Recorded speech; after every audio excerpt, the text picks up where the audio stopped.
2, 1.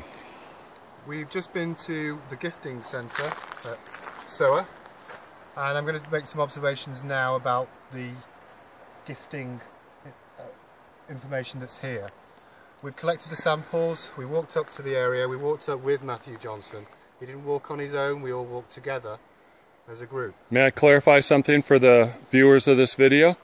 This is the stuff we left behind when we packed up camp about 4 weeks ago. We left 2 jars of raspberry jam, 1 peanut butter jar, 1 Nutella jar, and a dozen eggs in a carton and a hairbrush. So the first thing we do when we come back to camp, like we just did now, we ring the cowbell for a minute, 2 o'clock position on the perimeter, and then we go check on the stuff that we left behind.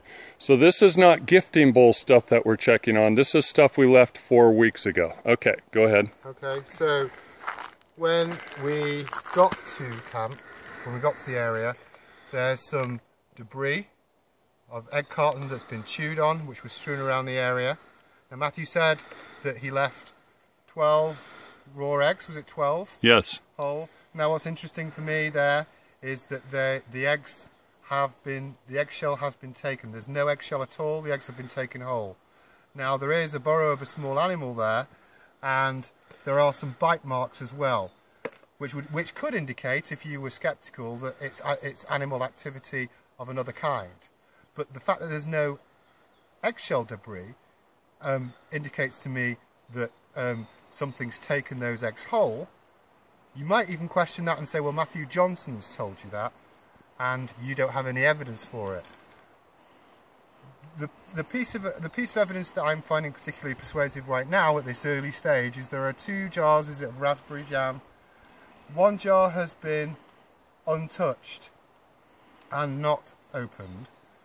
The other jar, which I'm most interested in, and this is what I've told Matthew, and I'll just tell him as it is all the way through this exercise, is that the jar was unscrewed. It has been dipped into. You can see, if you compare the 2 volumes of the jars, clearly jam has been taken. Oh, and I've just seen something interesting that I'm going to explore in a minute. Okay. There is a piece of fibre there, a pine needle in there.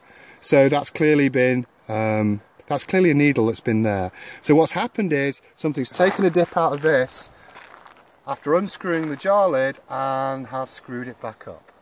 Okay, so I'm going to pay special attention to this jar because I've just seen something that interests me on it.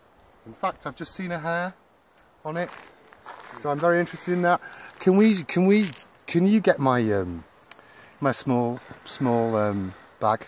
Yeah, because I don't want this to bloody blow away in the wind because I'm farting around talking about this. Oh, just have a look at that. Okay, I can see that now. Yeah, just get me that.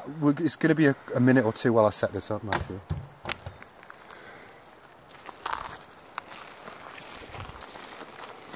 Can you just hold that jar? Just hold it for me while I start doing stuff. I'm still filming, guys. I want to film this whole thing. It's going to be a while because I get my DNA kit out. That's fine.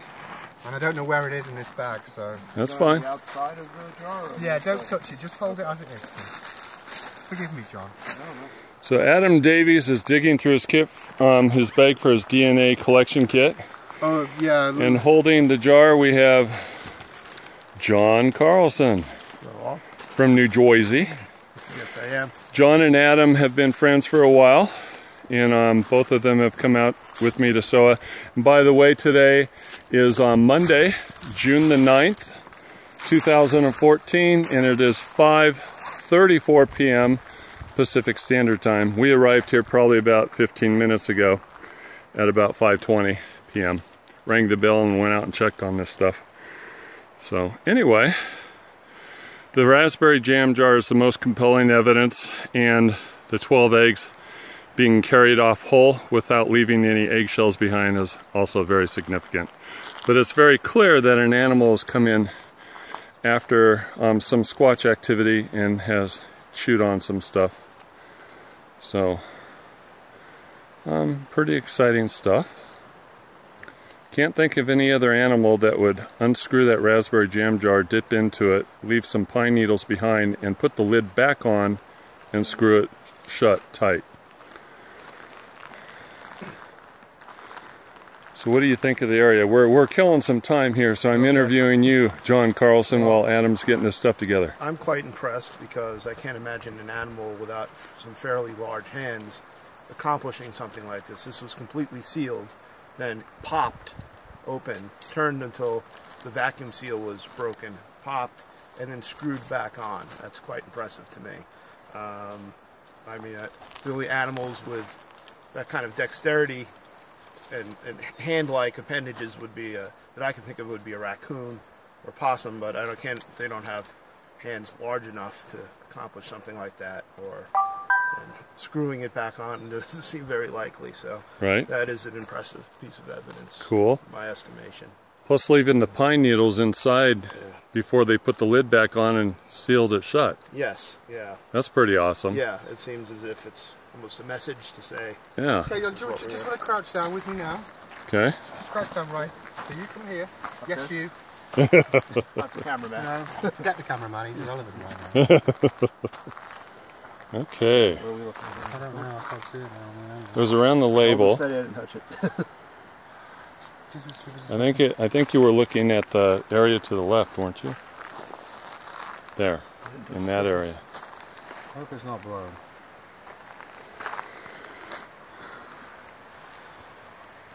Hold the tweezers like that. Oh, right here? Right here? Yeah, there you go. Okay. You got it? Yeah, I want you to pop it. Yeah. No, you haven't got it? No. Do it again. No, it's on there. It's on there. No, it's no. No, it's not. No, it's not. No, it's not. No. Hold it there. I see it. Hold it there. Okay. Yeah, it's still on that jar. Is it this? Right? Right there. Yeah. Okay. You got it. Oh, yes. Yeah. Cool. Well, a hair sample. Cool. So just on there.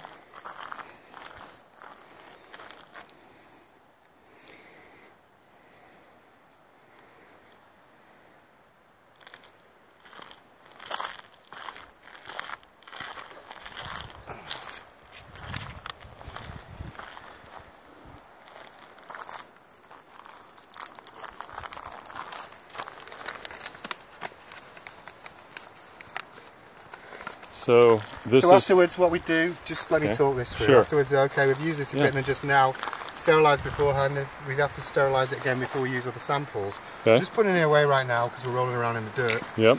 But that's the bottom line. That's what we're going to do right now. So what's the date today? Today is June 9th, Monday, 2014, and it is 5:40 p.m.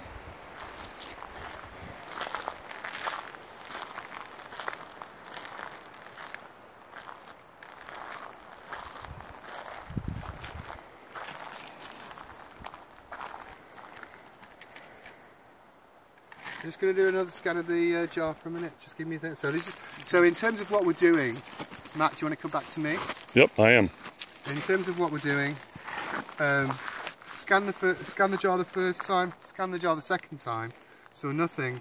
As I'm holding it up on the thing, I just saw that hair. No. What we're trying to achieve with getting a hair, what I'm hoping is, because clearly something's unscrewed the jar. Now that's inconsistent with what you look at. I mean, that's consistent with primate behaviour or opposable thumbs. That's why the hair particularly interests me. And what I'm looking to get is a medulla on the hair. From the hair, you should be able to extract the DNA of whichever animal has opened the jar. Now it's assumptive but logical to assume that the animal that's opened the jar is the animal that's left the hair on the jar. Yeah, it's because the jam acts as a sticky to open it. Okay. It's definitely not a human hair, or almost definitely not a human hair. And if you're doing this analysis yourself, and you're out in the field a lot, buy a microscope if you can, because you'll easily be able to identify hair patterns. And if you do see something unusual or something consistent with primates, that's when you send it off. Yeah. What DNA specialists don't want to see is loads of moss, loads of deer hair, yeah, raccoon hair, It's boring for them and you lose credibility.